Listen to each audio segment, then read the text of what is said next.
Good morning, everyone. Thank you all for joining us today for what is the 9th talk in the IndoPhon talk series. My name is Indranil, and I teach linguistics at Jadavpur University. Just to sort of give you a brief idea of what IndoPhon was all about, the idea for IndoPhon came out of a need to highlight research, speech-related research, in Indian linguistics, and to create a formal community dedicated to its development and dissemination among wider audiences within and outside India. So we pivoted from the current situation to transform this idea into a reality. The big question that we had in our minds, given the limited resources, or the lack of access to data and funding issues, during the pandemic, how do we approach laboratory research in the present and foreseeable future in a fully online or part online, part offline mode? In an effort to fuel these ideas and thoughts, we began the IndoPhon talk series. And for that, we are grateful and thankful to all our speakers and our participants for helping us to help the Indian speech research community find a way to continue to provide students and researchers with learning opportunities and providing the spark which was necessary to further innovative ideas. In addition to the talk series, our long-term goals are to initiate and foster further diverse conversations within phonetics and phonology in India and beyond. At the moment, we are a very small working group of phoneticians and phonologists based in India. We have Amalesh Gop from Tejpur University. We have Renu Panos at IIT Palakkad, Shakuntala Mohanto at IIT Guwahati, and Shomdev Kaur at IIT Ropar. But we hope to build a pan-India collective of speech-related researchers and form a very strong network with individuals, groups, and labs around the globe. The inaugural series of the IndoPhon therefore reflects both our diverse interests within phonetics and phonology, and also our goal to bring together students, researchers, and faculty interested in phonetics and phonology. Do visit our website, which is at indophon.wixsite.com/India for more details about this talk series and how you could engage with the phonetics and phonology community in India. Do like and subscribe and press the bell icon to be notified for upcoming IndoPhon events. And do also follow us on Facebook and Twitter for more updates. We also have two separate channels for continuing and concurrent discussions around the talks that we are organizing. And one of them is what we call #NoCoda, which is the Knowledge and Collaborative Discussion Agora, which is a community of researchers who want to build non-hierarchical research and collaboration framework.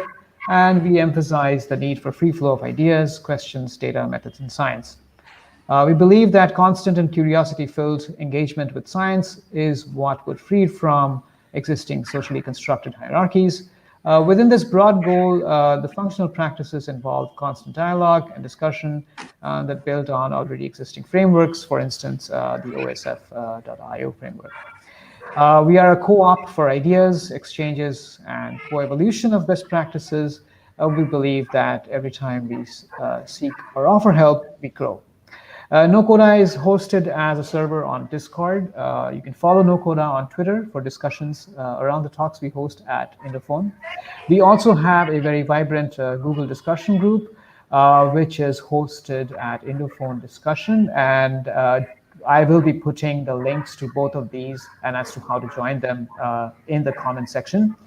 I encourage everyone to join both these channels for us to be able to continue our discussion around the different talks that we've been having and to build some amount of vibrance around them. Also join us next week on the 15th for the 10th and the last of the series of talks by Professor Paul Fuchs. And that will basically conclude this particular IndoPhon talk series. But stay tuned for sort of IndoPhone 2.0, if you will, which is going to come up very, very soon in January. Today's talk, I'm especially very excited about, and I'm really excited that I'm hosting this talk. It's very dear to me, and I I really hope to learn a lot, and I'm really excited.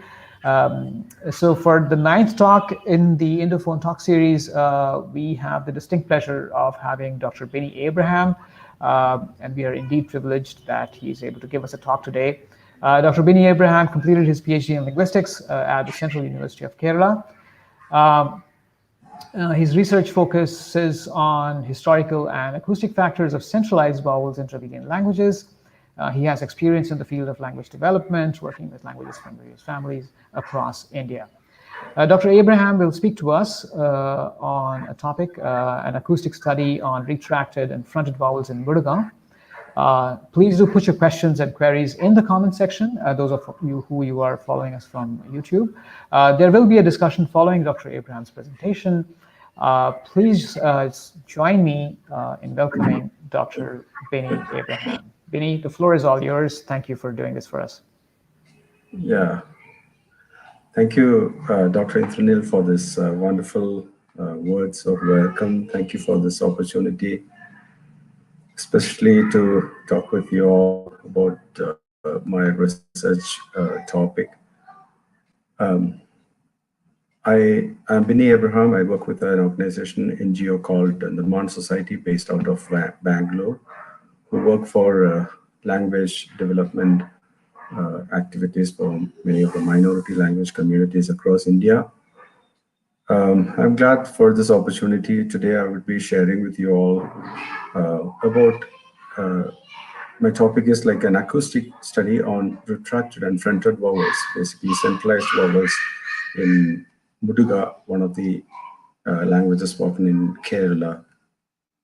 So that's a basic outline of my talk altogether. I'll be discussing briefly about some phonemic and phonologic features, some contrast and examples, and then I'll be giving a brief perspective on the historical analysis, diachronic and synchronic perspectives on some of the centralized vowels. And then will come the core theme of the talk, which is about the centralized vowels. I'll be talking more about the retraction and the fronting of the vowels that is happening in the Dravidian, South Dravidian languages, basically on Muduga, and then some acoustic features, some plots, vowel plots, and then statistical analysis. I hope it will be good for all of us. Okay, this is about the location where I did the study, the Dravidian languages with centralized vowels. You can see in here, this is Muduga, where I did most of my study and the analysis on. But you can also see there are, these red ones, Kerala, Alukurumba, Thoda, and Kodagu. These are the ones which have centralized vowels, which are already confirmed. But there are also the orange ones like Sholaga, Jenukurumba, Beta Kurumba, Badaga, Palakurumba. These are other languages where have conflicting reports. There are different opinions about those, but they also seem to have these centralized vowel qualities. Okay, I worked mostly on this Muduga language in Uttapadi, which is in Palakkad district of Kerala. That's about 3,500 speakers. And it's a South Dravidian language, and they use Malayalam script for writing their language. Okay, I think it will be helpful for us to go through some of these terms that I would be using. Centralization, this is something that I would be talking about to say the quality of vowels, the peripheral vowels, the vowels on the outer side of the vowel space are influenced by certain neighboring sounds and change their position towards the center of the vowel space. And that is what I mean by centralization. And then I'll be talking about retraction, which is nothing but non-back vowel, which is other than anything back vowel, moves from either front to central or central to back or front to back. So vowel is moving in that direction, retracting backward. And then there is a fronting of the vowels. Non-front vowel moves from central to front or back to front. those are the terms that will be helpful for us. Okay, a little bit about the methodology. Words were transcribed using IP, about 1,000 plus words from Muduga language. And I used audio recording,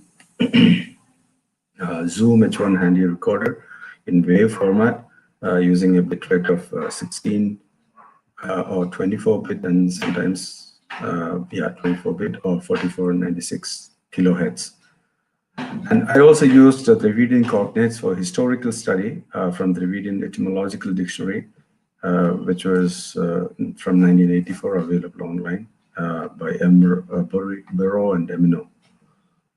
Okay, these are some of the software I used. Fieldworks Language Explorer, which is what I use for managing the database. And I use Phonology Assistant to take some assistance on the phonological analysis. Pratt was used for the spectrogram analysis, and R Studio was used for the vowel plotting, and also for the statistical analysis. Audacity was used for the audio editing. And that's a sample lexicon entry in Muduga.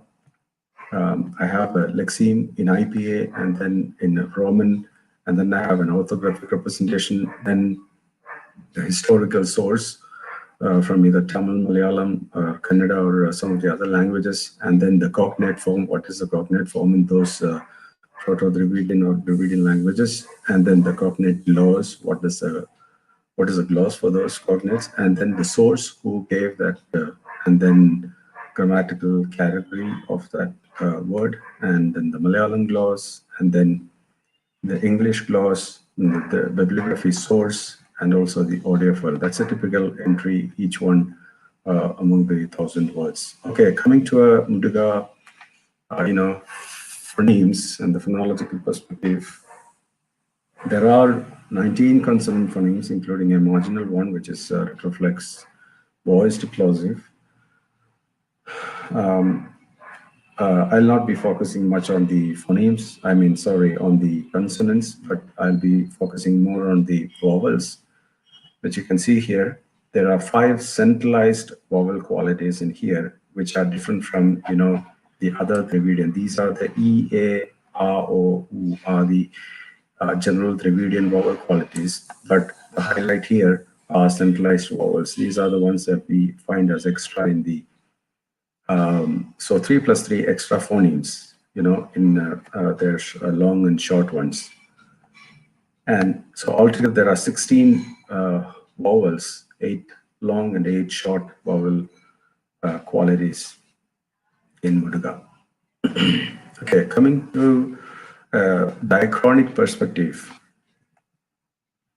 I have gathered certain cognates from the DEDR by Emino and Burrow, the dictionary, from where the Malayalam, Kannada, and Tamil words were studied on, in order to see their earlier forms and how are they used, and how are these vowels represented in those cognates, and such centralized vowels in those languages were compared, and then common features in those centralized vowels were analyzed. And if you look at them, the retracted U and these 2 vowels, in fact, diachronically come from E and A.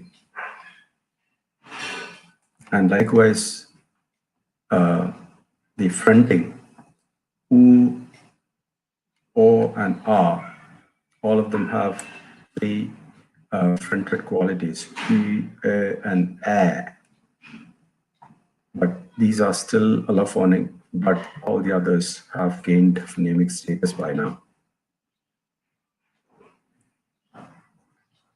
Okay, coming to some examples showing the contrast among U, E, U, and A, O. B, B. That's the first word you hear, and then the second one. T, Po. And that's the first 3, and then you go to this one here. Puke, Pikiri, Pokudu. Okay, coming to the right side. Unda, unda, yenda, yenda, munde, munde, Okay, and the next set, keka, keka, second one. neku, neku, poka, poka. So they show clearly some kind of contrast among these vowels, and they are clearly phonemic.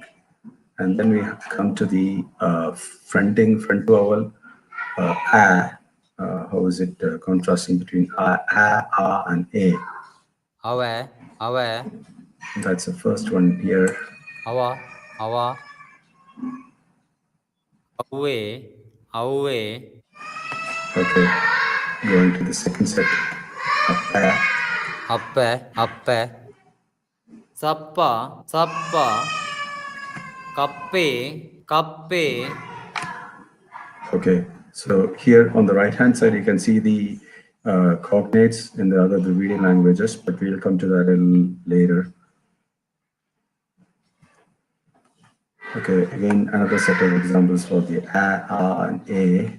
First one. Maga, maga, maga, maga, mage, mage, demme, demme, That's the second set, first one. yemma, yemma, And that's this one. And then the last one. eme, eme, Yes.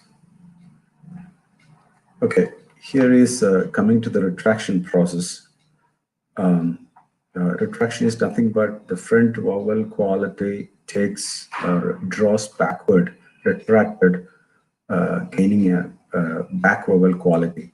So here, the Proto-Dravidian E and E, not just the E and then A, they have been retracted to and respectively before retroflex consonants and trill ra. Okay, this is the context when these vowels were followed by retroflex consonants and the trill ra, they were modified as and Okay, the retraction process can be evident here with these examples. Here it is in the first set, in Muduga it is nuta, but if you look at the Tamil, Malayalam and Kannada cognates, in all of them you see that E is still maintained as the front vowel and with the retroflex followed by, there is no difference, but in Muduga it has been retracted to U as a back vowel. You can see the next example, Udi, and then which is still maintained as in Tamil and Malayalam as Ed and Ed. And then you have Kunna, and Tamil Malayalam still maintain the same front vowel. Likewise, Pulla in Muduga, but in all three Dravidian cognates, we see that they still continue to have those front vowel. And then you have Dura in Muduga, but in Tamil and other Dravidian, they continue to maintain the vowel quality. And again, it's a open mid vowel. It is which is 8, and in Tamil, Malayalam, and Kannada, you can see that they continue to have that front vowel, while in Muduga it has gone back to, it has retracted to and edu, benne, and benne, benna, benne, and then belli, and then belli, and belli. So likewise, area. So in all of this, it's very clear that they have, in Muduga, they have been retracted, but in the Dravidian cognates, they have mostly the front vowel itself, even today. And the retraction process, if you look at, we can see that probably this is the process through which it has been retracted.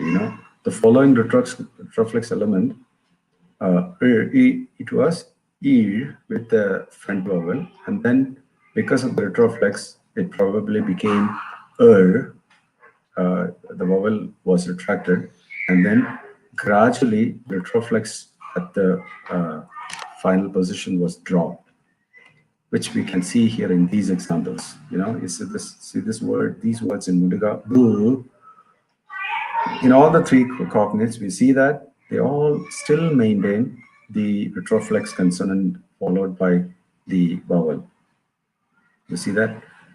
This is E, E, V, B. In all of them, we still have those retroflex consonant following, but here you don't have it. It is dropped. And this is probably the reason for the contrast. And you have the pulke, piruke, piruke, piruke, piruke. In all of them, you have the retroflex. Here, the retroflex is dropped. You see that? And likewise, kug.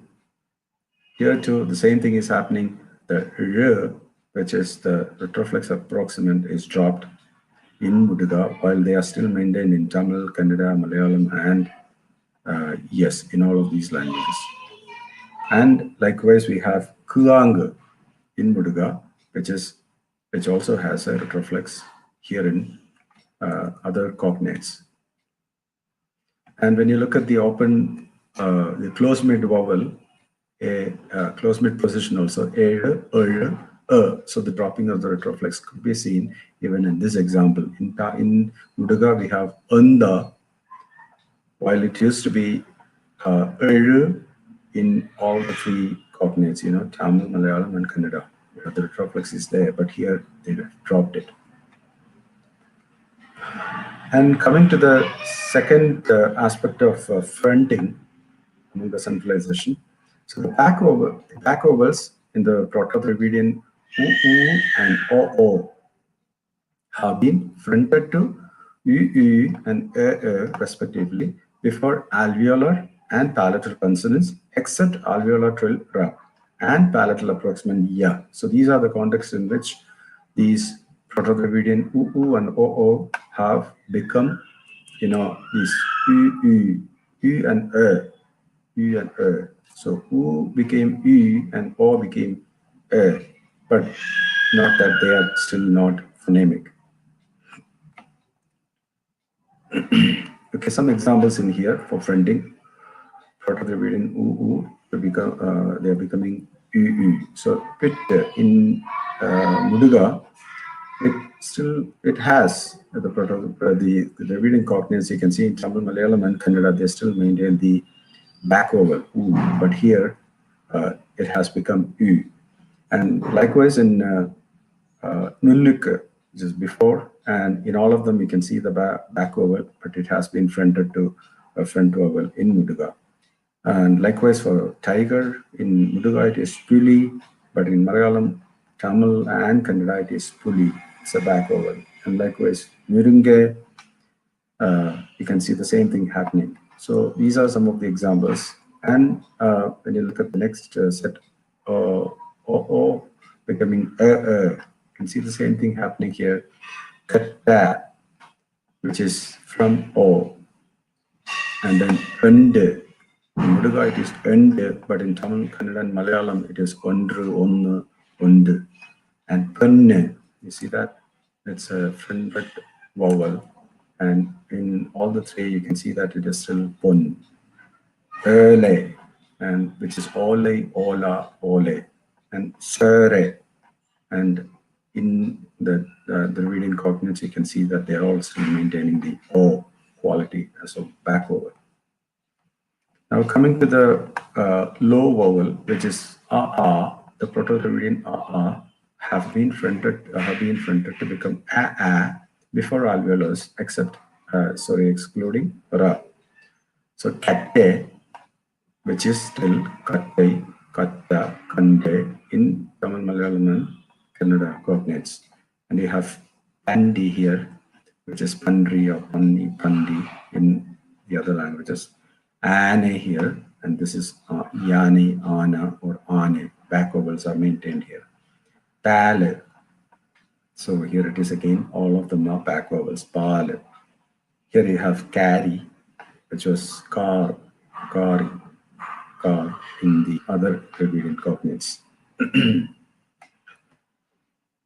Okay, now how these fronted a has been, become contrastive is evident here. You know, in Muduga, ava is the word for he, distant.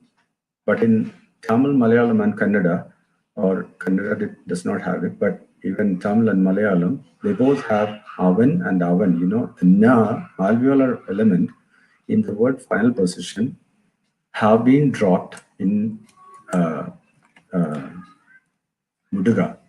You see that? And that's the reason it became contrastive now. And you see that many words here, iva, which is even, iva. So that the alveolar or the final nasal is dropped here. But it is still maintaining the vowel quality as a. You see that here, appa, which is uppan and uppan in these languages. Maga, which was magan, magan. Poka, which was spoken. So see that the final nasal is dropped here, which caused but the vowel quality is still maintained as in the context of a alveolar sound. Okay, let me come to some of the acoustic analysis that I did. F1 and F2 measurements were done using PAT, and 10 words per tokens for each vowel is what we followed in measuring the formants, and mix of long and short vowels were considered together at times when they were not necessary vowel qualities, and only the mean values calculated over the mid 60% of the vowel. Otherwise the beginning 20% at the end 20% of the vowel can have influence of the other quality. Okay, a brief definition about formants. Resonances associated with the cavities in the vocal tract are called formants. This is just for us to proceed on to the formant analysis to make it easier for us to understand. I know most of us know this. Quality of vowels can be measured by their formants 1, 2, and 3 formants.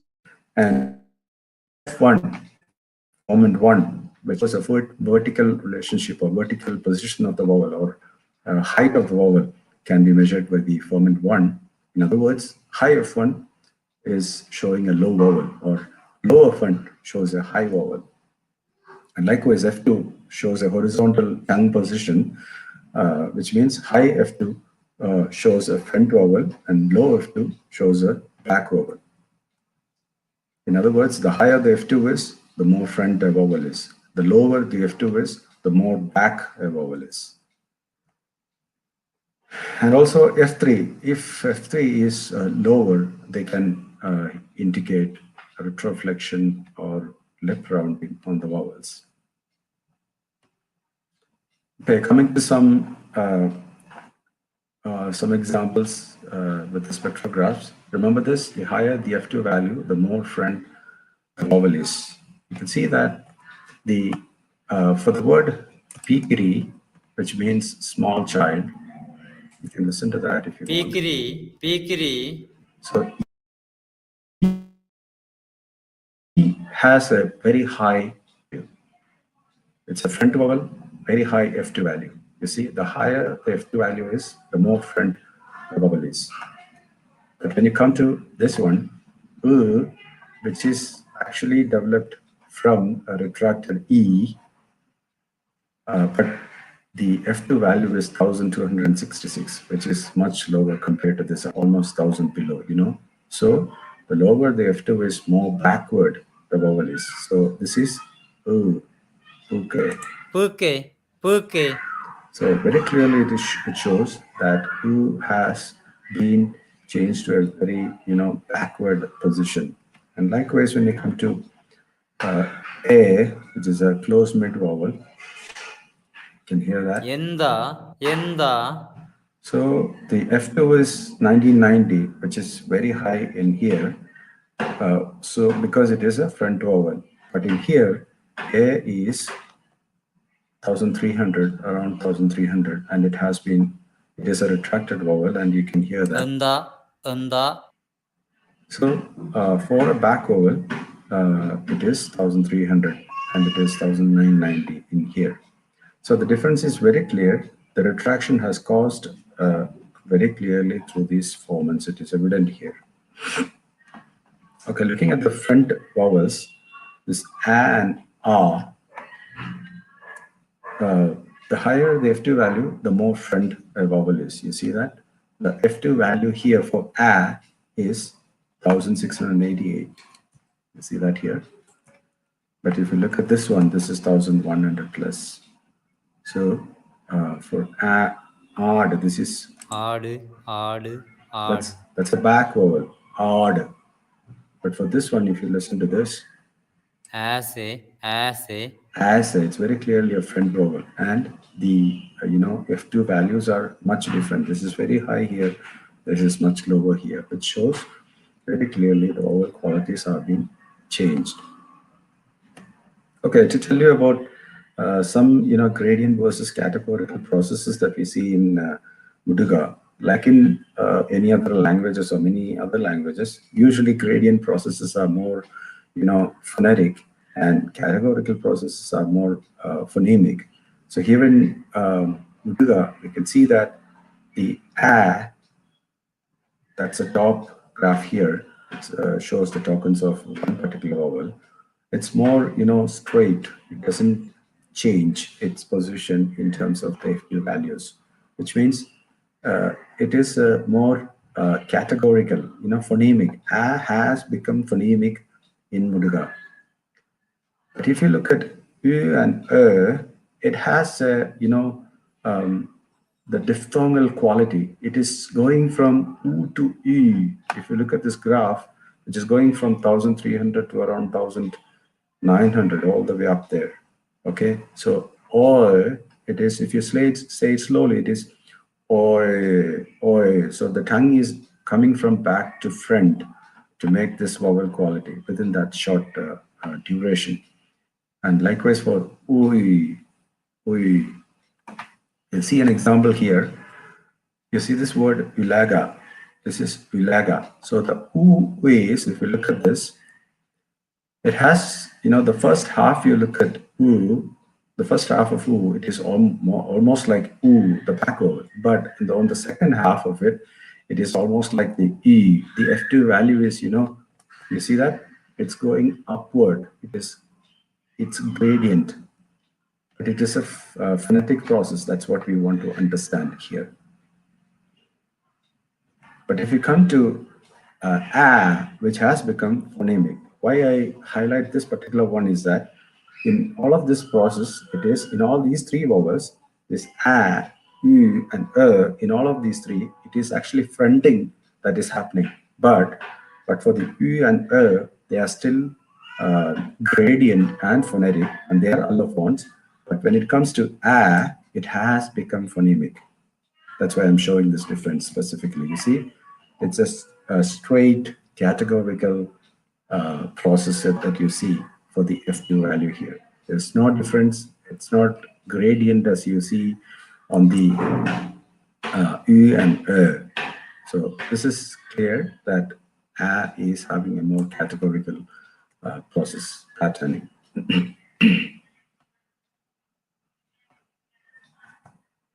Okay, looking at some of the vowel plots, vowels can be plotted to see their positions using F1, F2, and F3 values. And you see here Muduga vowels plotted using the R software. The x-axis is F1, the y-axis is F2, and you can see that Muduga has two allophones. Just to view their positions, I put them in here. They are not phonemic, they are just allophones. And you can also see the advantage of this plot is that you can also see the standard deviation. E as a vowel, it can occur in any of these positions. You see that? Anywhere in these positions it can occur. So the standard deviation is visible there. And I've also used the color coding. For example, a and a, they have given in the same color because a basically came historically from a. So historical sources are marked here with the color coding. And then you can also see, the vowel space. When you look at E, And is a vowel that actually diachronically coming from E. It's a is a reflex of E and is a reflex of A. But you know, the space, it has gone, the retracted vowel has gone all the way back to the, the back position vowel space, It's maintaining a maximum space between the front vowel that it has gone backward so much. But if you look at, and you can see here also, they have taken maximum space in the low vowel positions. But when you come to u, and also o, their spaces are much lower. They are taking, they are still allophonic. They are still gradient. They are still phonetic, allophonic in their variations. So they are still very close by. They don't have maintained the vowel space in there. Okay, here is another aspect between the long and short vowels in Muduga. You can see, just as in any, most other languages, you see as a patterning, most of the, the short vowels I've given here, e, a, o, and u, and also u, and In all of them, if you look at closely, most of the short vowels are slightly towards the center of the, it is centralized towards the center of the vowel space. It is centralizing. So this is a universal pattern. If you look at any of the languages, the short vowels are usually slightly centralized, which is also visible even in Muduga. Okay, here is another interesting study as far as Dravidian languages are concerned. There are two historical sources of U, the back vowel U. They have either come from U in certain contexts, that is basically in the word final position, we have the enunciative vowel U. And we also have the U coming from E, just as we saw in Muduga, when we compared with from a diachronic perspective, it comes from U. So looking at this U, it has two different sources from a diachronic perspective. One is it is coming from U in the word final position, and otherwise it is coming from E in other positions. So it is difficult to find out the complex relationship. It is a very complex relationship in here. The E U is coming actually from here from a diachronic perspective, but today we can't count it as an allophone of E because from a synchronic point of view, it is not possible to count it as allophone of this. Today, unless we looked at the historical data, we will not see this connection here. Today, it is like U, and that is a phoneme by itself, but it also is an allophone of U in word final position. That is also happening now. So U is functioning both as an allophone as well as a phoneme at the same time. It's a complex relationship of sounds here. Okay, coming to some statistics. I've done these 4 types of statistical studies to compare the basic versus centralized vowels, and the long versus short vowels, and high versus mid vowels. And also, just as I mentioned in the previous slide, the U, which is coming historically from the Proto-Dravidian U, or from E. So it is just to compare their difference. How are they different in terms of their quality? See, we can see the linear mixed effect models for F1 in pairs of basic and centralized vowels. So the significance qualities are shown here with an asterisk. So if you look at these, no significant differences in most of these pairs. But just for the first one, we see that it is significant. It is basically because the E is more high than U. When it is retracted, there is also, for U, the tongue body seems to lower, hence significant difference. So for when E is retracted to U, there is also a lowering of the tongue happening. That's why the first result is more significant.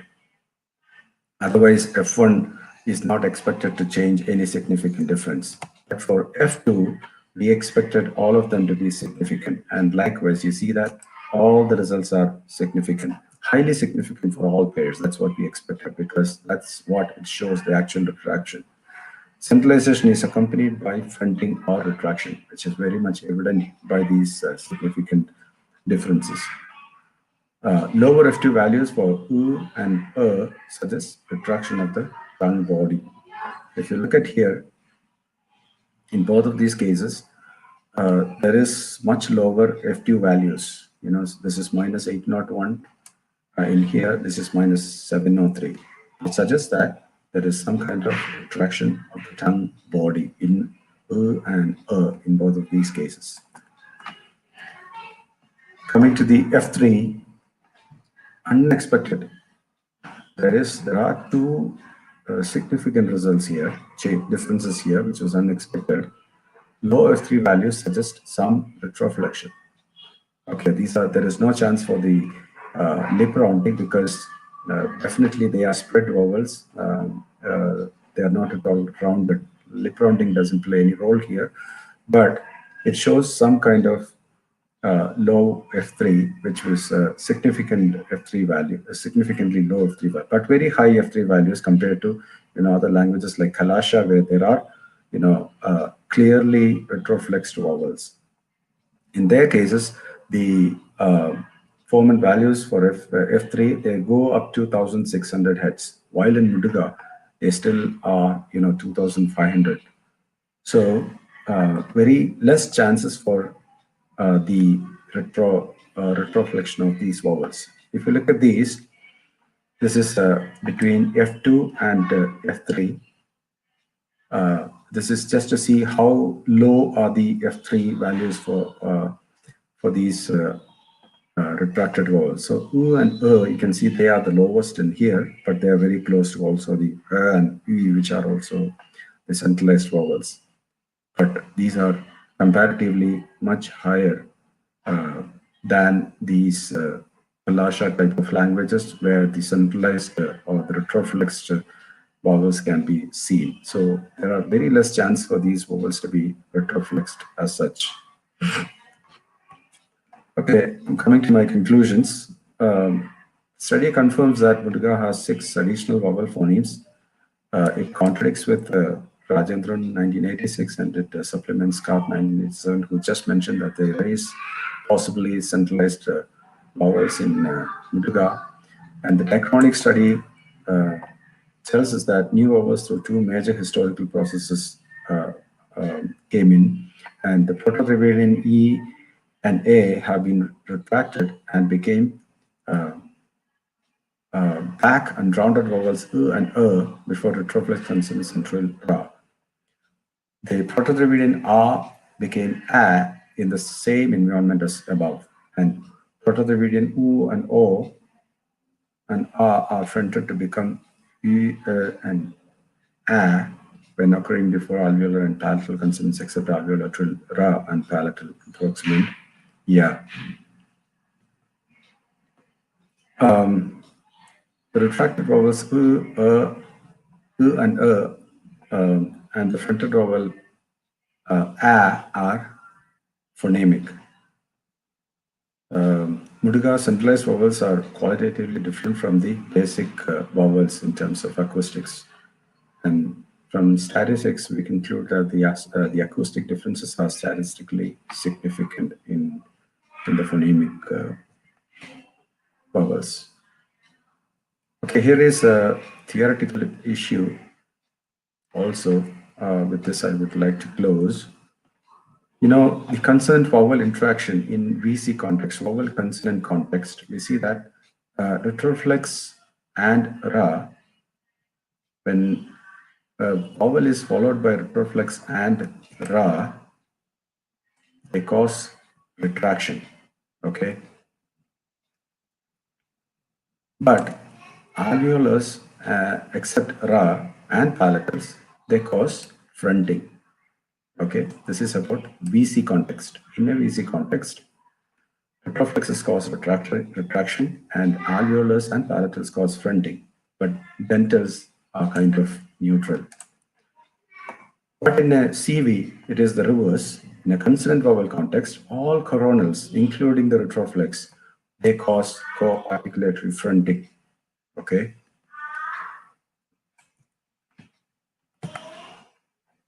So the question would be, are retroflexes to be considered as some contour segments, like plus back and minus back?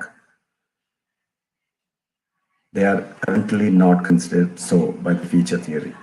Coronals, retroflex, alveolar, and dental consonants generally cause fronting of vowels. But in the CV context, it has a different pattern happening. Yeah, I think that's what I wanted to present. I think I want to leave this time open for us to questions.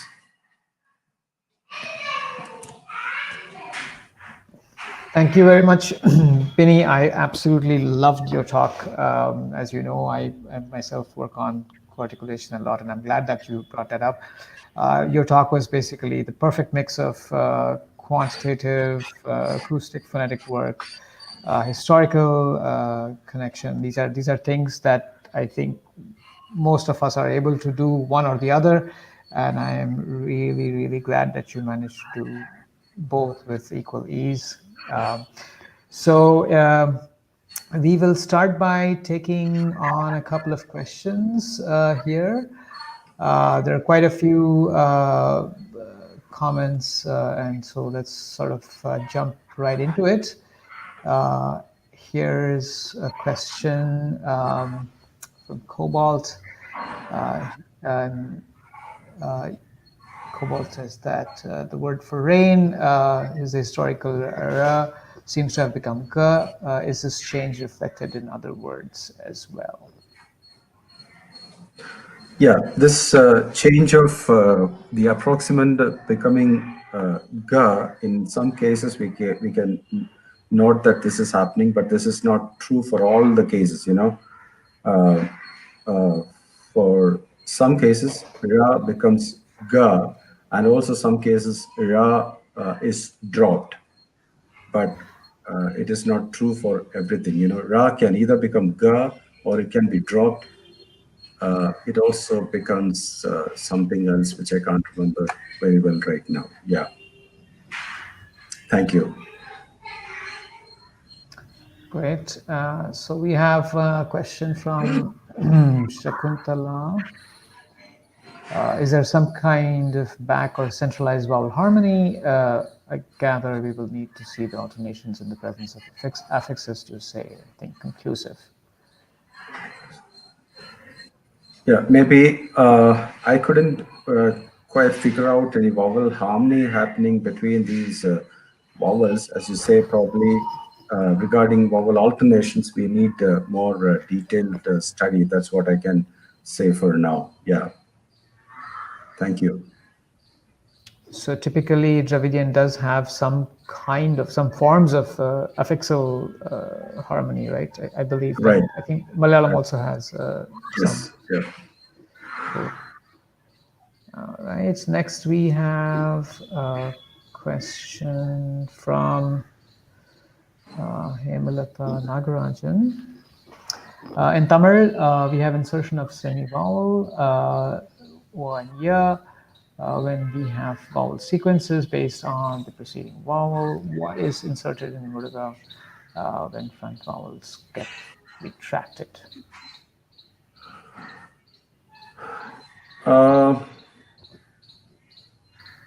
In most cases, for vowel in Muduga, you know, the retracted vowel it doesn't have to have there is no insertion happening as such, except in case of maybe one data or something. I noticed that yeta for a word for, you know, slow, I hear the word ya. I mean the ya is inserted, but in most of the other cases, they begin with just the vowel itself, straight away.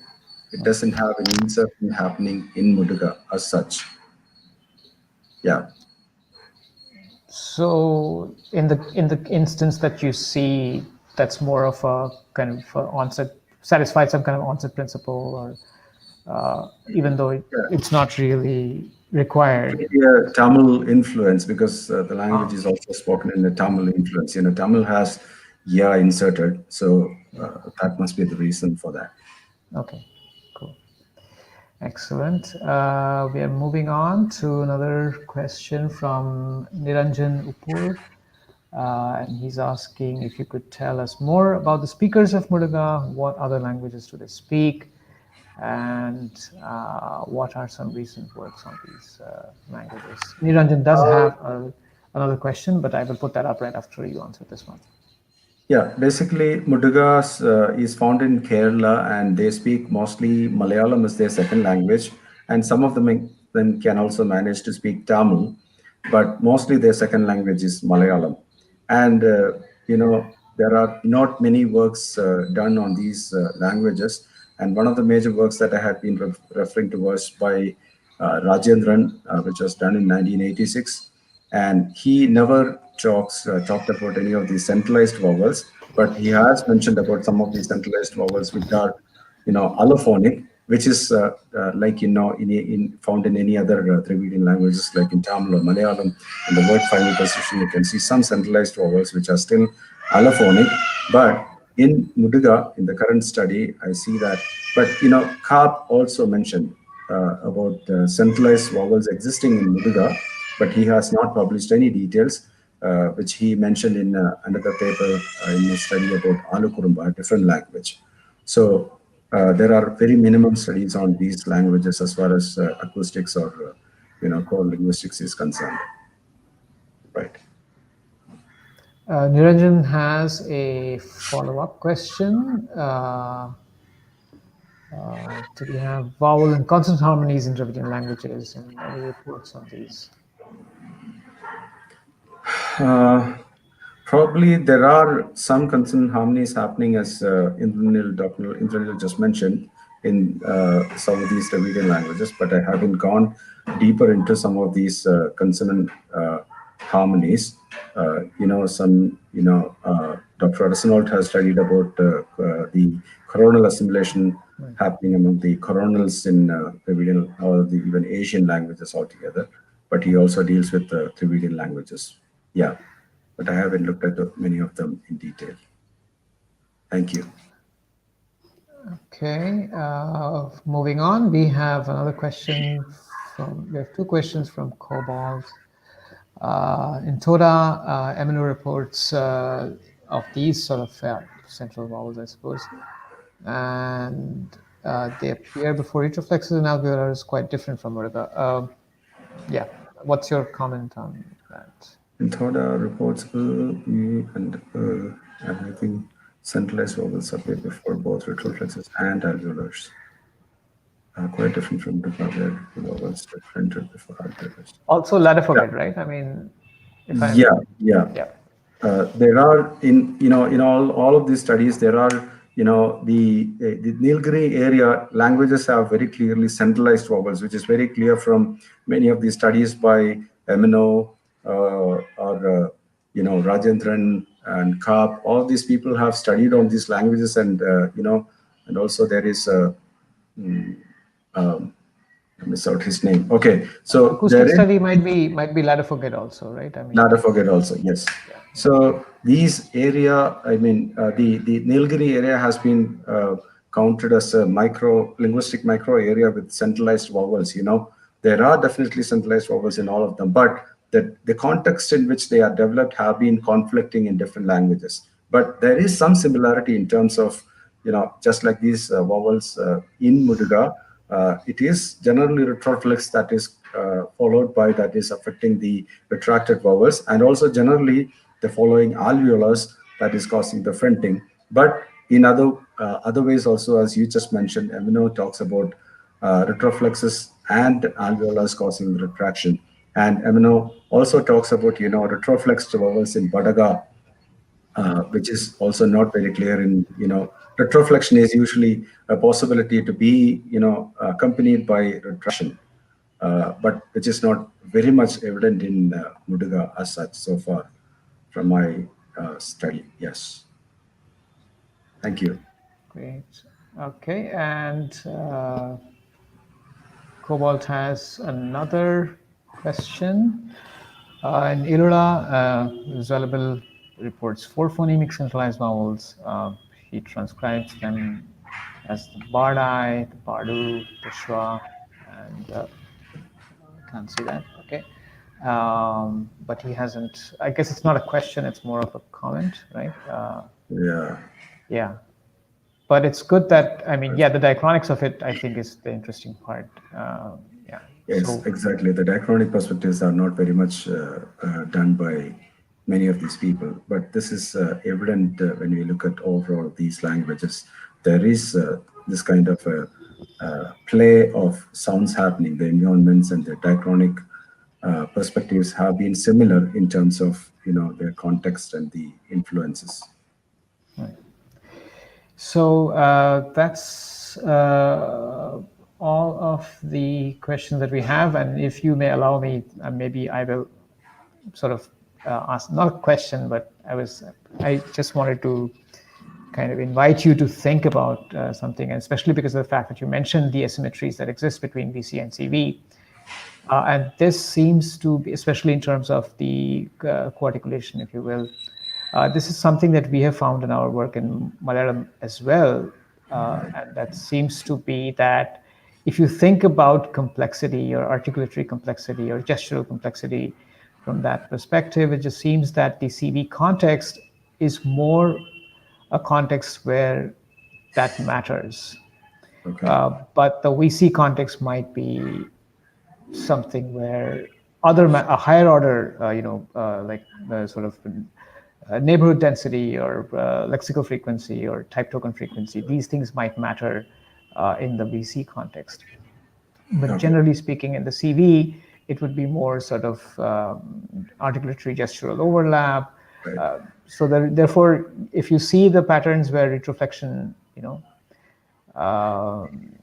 kind of the kind of patterns that they give you, that's I think more prevalent in the CV. I don't know. I mean, so I wanted to sort of find out how do you because that part of the last part of your talk interested me a lot, because the dynamics of the formants is something that have you considered working on that, for instance, right? I mean, to be able to exactly pinpoint, this sort of the retroflex coloring, so to speak, right? I mean, is there a sort of a time-specific way of thinking about that? Yeah, I think I would say I wouldn't still have enough, conclusions to talk about it, because these are just observations based on the data that I have. This is just limited, 1,000 words that I'm talking about. Based on those data, I see that this kind of a difference happening from a theoretical perspective. So the CV and VC context, you see that the patterning is slightly different compared to the, the feature theory. So that is the context in which I was just mentioning about it. So I may not be able to give more in-depth ideas into it for the time being. Yes. Okay. Yeah. So I wanted to basically, just a second here. That's basically, I think, all the questions that we have. Thank you so much, Binny. This was really, really illuminating, I have to say. It was very exciting, and personally for me, this was a pleasure. So thank you so much, Sure. and we are You're all welcome. very, grateful and thankful to you for giving us this time and also sharing your work with us. So as you know that, one of the things that we have done in IndoPhon is that typically, when we have speakers, we tend to be able to give them a very small token sort of honorarium. And since these are all online talks, we have not managed to do that. So what we are instead doing is that we are offering financial assistance to students to buy data packages so that they may be able to access these talks. So that's what we have been doing over the last several months that these talks have been organized. That's great. Yeah. However, we do have, as a token of sort of our appreciation, we do have something, and that is one of our students has basically Wow, that's exciting. made a pencil sketch. Her name is Koil, and Koil finished her MA from Tejpur University, and she's from a place called Tangla. And she pretty much finished this, I think, in 24 hours. And so Wow. this is basically our as a small sort of token gift to you. We will be sending you the soft copy, of course. But as and when things get better and we are able to go out and about our business, we will be mailing you a physical copy as we get in. So this Thank you so much. I'm so much grateful. That's really great. Wonderful. Yeah, done well. Thank you, Coyle. So yeah, thank you, Koil. So with that, we come to an end, and thank you, Binny, again. That was absolutely fantastic. Thank you so much. And for our audience here, I just want to tell everybody, thank you for being a part of IndoPhon Talk Series. Please do join us on 15th of December for a talk by Professor Paul Folks. And thank you, and stay safe, everyone. Thank you.